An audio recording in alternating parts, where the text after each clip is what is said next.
King Angelo E. Combustion Quiz number 1. Question number 1. Explain the process of ignition cycle. So, ignition cycle or 4-stroke cycle. First process is intake. In an intake stroke, which starts with the piston at the top center and ends at the piston at bottom center, which draws fresh mixture into cylinder. To increase the mass inducted, the inlet valve opens short before the stroke starts and closes after inwards. Or the air fuel mixture is where in this process where the air fuel mixture is drawn. Second process, compression. A compression stroke which both valves are closed and mixture inside the cylinder is compressed to a small fraction of its initial volume. Towards the end of the compression stroke, combustion is initiated and cylinder process rise more rapidly. So here, compression, the air fuel is compressed. The air fuel mixture is compressed here. Next process is expansion. A power stroke, which starts with the piston at the top center and ends at the bottom center as the high temperature, high pressure gases push the piston drawn and force the crank to rotate. Here, from the top center to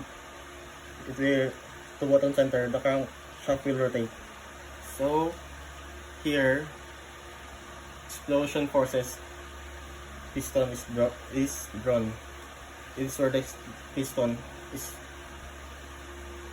explodes to expand the mixture. Fourth process is exhaust. An exhaust stroke where the remaining burn gases exit the cylinder. First, because the cylinder pressure may be substantially higher than the exhaust pressure, then as they are swept by piston, it moves toward the top center. As the piston approaches the top center, inlet valve opens. Just after top center exhaust valve closes, the cycle starts again. So after the fourth process, it will go back to the first process. So it's called cycle. So another process. So the other one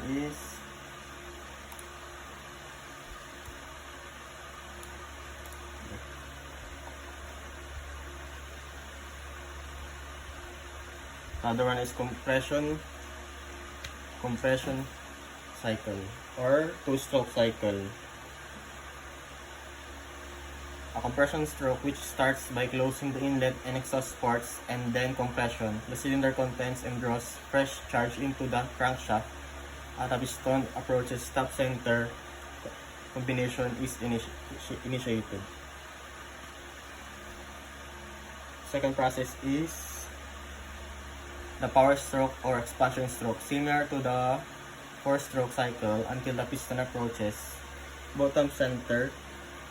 When the first exhaust ports and then intake ports are uncovered, most of the burn gases exit the cylinder in an exhaust blowdown process. When the inlet parts are uncovered, the fresh charge which has been compressed is crankcase flows into the cylinder. The piston and port are generally shaped to reflect incoming charge from flowing directly into the exhaust ports and achieves effective scavenging the residual gases. So, question number 2. Question number 2.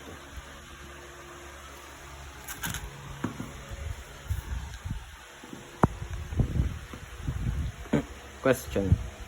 A closed system containing 2 kg of water undergoes an isothermal process from 600 kPa and 200 Celsius to 80 kPa. Determine the initial volume of the system, work done, and the heat transfer during the process. Okay. First, what are the givens? So we have here said air, and the process is isothermal.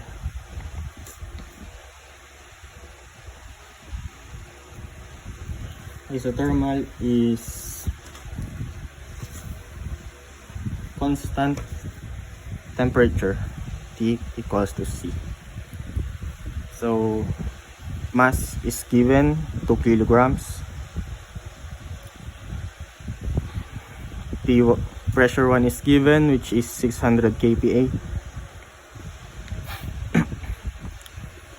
And temperature 1 is also given, which is 200 Celsius centigrade. We have to add 273, so it will become 473 Kelvin.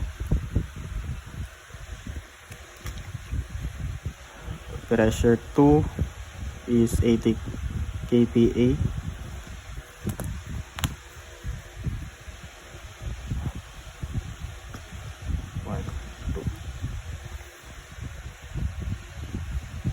The PV diagram is like this. So first question is, what is the volume, initial volume? V1, work done, and Q. We should find this. So A, V1. To solve for this problem, by ideal gas law, PV equals to MRT. With initial, we have all is given except V1. So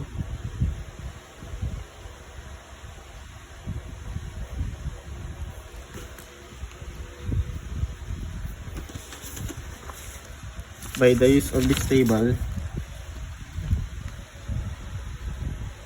air is given. Air has R is the constant. We should find the constant first. 0.287 kilojoule per kilogram K, which is R. There we go. Solving for V1, initial pressure, we have 2 kilogram times the R, which is constant.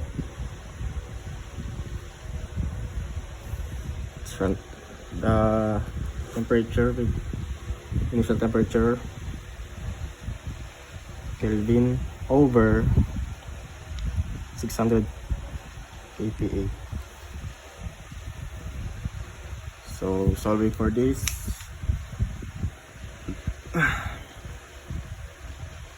zero point 4525 meter cube initial pressure volume. So you should find the work. Since it's isothermal process, work and heat is equal. So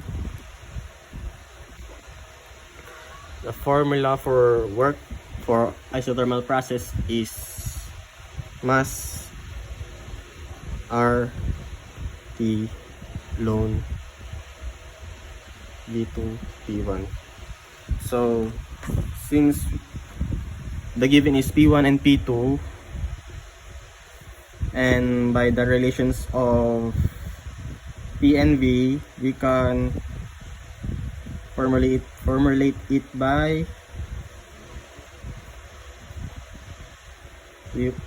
there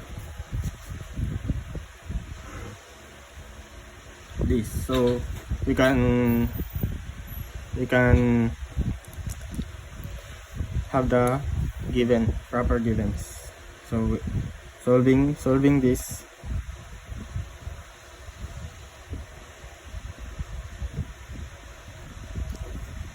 R is 0.287 kilojoule per kilogram K. Temperature is 473 Kelvin. Lon, so P1 is 600 kPa over 80 kPa. By solving this,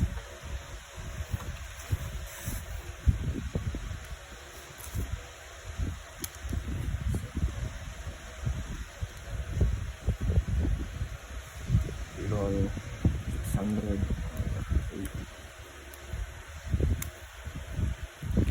you will get 500 for 7.05. cancel kilojoule or the heat. Initial volume is 0.4525 meter cube, and the work done and the heat is 547.05. Thank you.